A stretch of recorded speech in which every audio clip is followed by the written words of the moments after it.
2019 was a great year for smartphones. If you haven't seen it already, please do make sure to check out our awards video where we honor the best smartphones of the past year and will also help you make an informed decision if you're on the market for a new phone right now.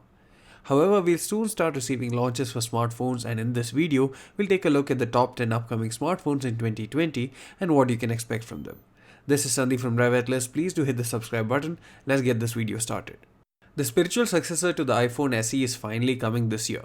The original SE was launched in March 2016 and is basically a cheaper and smaller alternative to the iPhone 6s while still providing the same level of performance and back camera quality.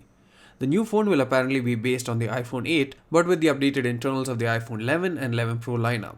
Since it's based on the iPhone 8, we'll see the return of the Touch ID and notchless screen, albeit with larger bezels. We should also get an updated camera setup as well as features such as wireless charging. Considering how in the past 2 years alone phone sizes and displays have blown up by a large margin, the iPhone 9 or SE2, whatever it's called, eventually will be a breath of fresh air, especially for those who prefer smaller and more manageable phones without wanting to give up on any other aspects of the phone. Expected to be priced below the iPhone 11, and a good guess is around Rs 45, give or take 5,000 before discounts and other offers. The next flagship S series device from Samsung will apparently be called the S20 Ultra. This is the same model that should have been named as the S11 Plus, going by their existing nomenclature.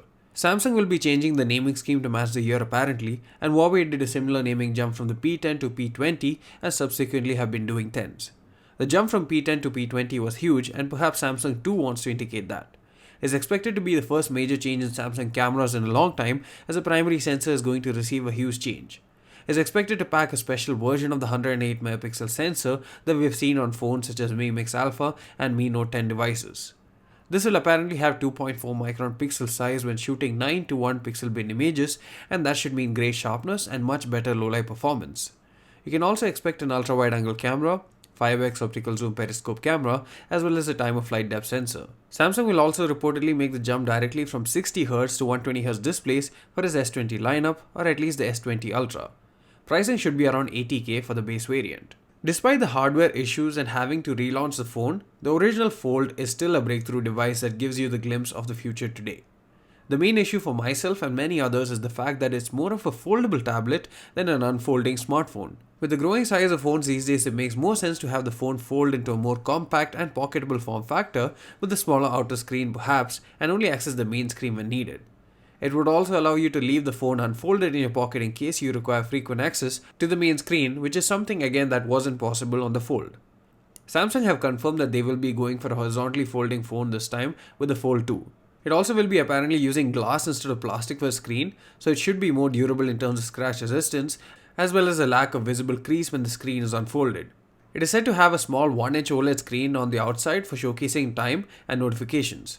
Expect the Fold 2 to be cheaper than the outgoing Fold, and is also said to be not as loaded with cameras and technology as the current Fold, which could mean that the price point is similar to the S20 Ultra. Now I know that this is a touchy subject and there are people who absolutely believe that the Poco F2 exists and it will come sooner or later, but others who absolutely believe that it won't happen at all. Despite the polarizing opinions, it seems that there is a chance that we could see something from Poco in 2020. Now the tweet doesn't mention that a new phone is coming, but it does hint that there will be announcements made from the Poco brand. Considering how the obvious product would be a phone, and considering how many people are waiting for it, we could possibly see a return of the Poco brand with a new smartphone. Whether it'll be a mid-range smartphone or a flagship that's cost-effective remains to be seen. Pricing as a result is also tough to predict. What would ideally be called the Redmi Note 9 or Note 9 Pro may apparently be called the Redmi Note, or something else entirely, as Xiaomi is resetting the lineup. In a sense, wiping the slate clean and making a new product that's entirely different apparently.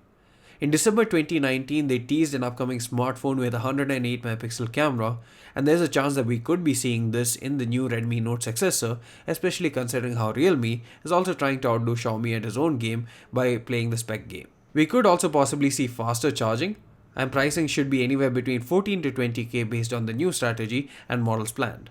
Although the changes made to the 11 Pro and 11 Pro Max made it much better phones in last year's 10s and 10s Max, especially in terms of camera and battery life, the 12 Pro and 12 Pro Max will apparently be the biggest changes since the Apple iPhone X itself. The most visible change apparently will be the removal of the notch, which if rumors are to be believed will be housed in the top bezel itself like on the iPad Pro. Also, like the iPad Pro, will be the flat sides that are reminiscent of the iPhone 4 and 4S days with glass at the front and back. This will also be the first time that Apple launches 5G phones, and will also apparently pack time-of-flight sensors at the back, and you can be sure that Apple will develop something that makes good use of this in games, apps, etc. There's also a chance that we could see higher refresh rate screens this time around, and expect the pricing to be around the same, that's 90,000 for the Pro and 1 lakh for the Pro Max. Huawei has been creating some crazy camera phones for a while now, but last year reached new heights with the P30 Pro. P40 Pro apparently will take things to the next level by doubling the optical zoom to 10x according to reports. The primary sensor is a Sony IMX700 apparently that will be exclusively developed and used only by the P40 and Mate 40 series from Huawei. Current leaks point to a penta camera setup with 4 cameras on one side and the periscope camera offset to the side. Other than the primary and periscope cameras, you can expect an ultra-wide-angle camera, a macro camera, and a time-of-flight sensor. It's also apparently going to pack some graphene battery technology and come with a massive 5500 mAh battery, but there are conflicting reports on the same. Hardware aside, we could also see some software improvements and enhancements to improve the overall image quality and telephoto zoom abilities. Hopefully this time they'll also emphasize more on video capabilities. One thing still looms above like a dark cloud is the uncertainty of Google apps and services. Pricing should be around 70 to 80,000 rupees. OnePlus devices can no longer be classified as flagship killers. While the brand has been somewhat silent on the rising prices of their devices, they are most definitely flagships themselves, and many OG OnePlus fans who love the price to performance ratio have moved to other offerings.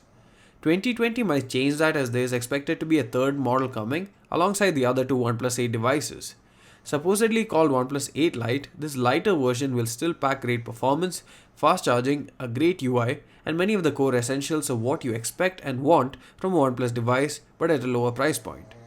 It's expected to pack dual cameras, a Type-C port, fast charging in the form of dash charge or warp charge, and also come with a Snapdragon 765G chipset from Qualcomm. Expect a pricing of around 27 to 33,000 rupees for this, and will also be an Amazon exclusive like rest of the OnePlus devices till date. While the 8 Lite is interesting, the 8 Pro might be up the alley for those who want an all-exclusive flagship with everything included. This time around, the phone will lose the pop-up camera in favor of a display cutout with 2 cameras.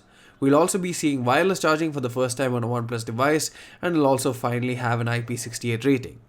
The screen too will apparently receive an upgrade to a 120Hz AMOLED panel like on the ROG Phone 2, and we'll finally get a top-end 512GB variant as well as 65W fast charging, courtesy of sister company Oppo, which has already implemented it on their Reno A smartphone.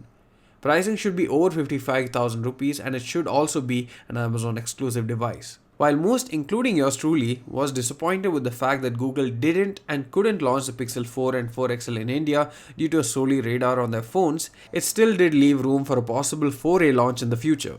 I mentioned only 4A as apparently the 4A XL doesn't exist, and Google have apparently decided that a single cheaper offering is enough. The screen is expected to be around 5.7 to 5.8 inches in terms of size, which is fairly big even now. And although it has the same square camera layout design at the back, that'll house only a single camera, it'll have an audio jack and also a rear fingerprint scanner.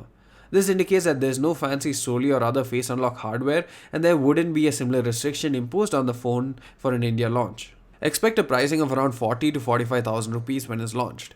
You would have probably noticed that most of the phones included in this list are phones that would launch in the first half of 2020, except the iPhone 12 and 12 Pro Max. Well, this is because most of the phones that we have information about are definitely phones that are coming in the first half of the year. But if you guys like this video and you want a second episode of the same when we have more information about devices coming in the second half, please do let us know in the comment section below. Also let us know what's your favorite device among the top 10 that we listed, or if you have any other device that you were expecting to come in 2020 and that's your favorite, do let us know in the comment section below. Thanks for watching. Please do hit the subscribe button. See you again in the next one.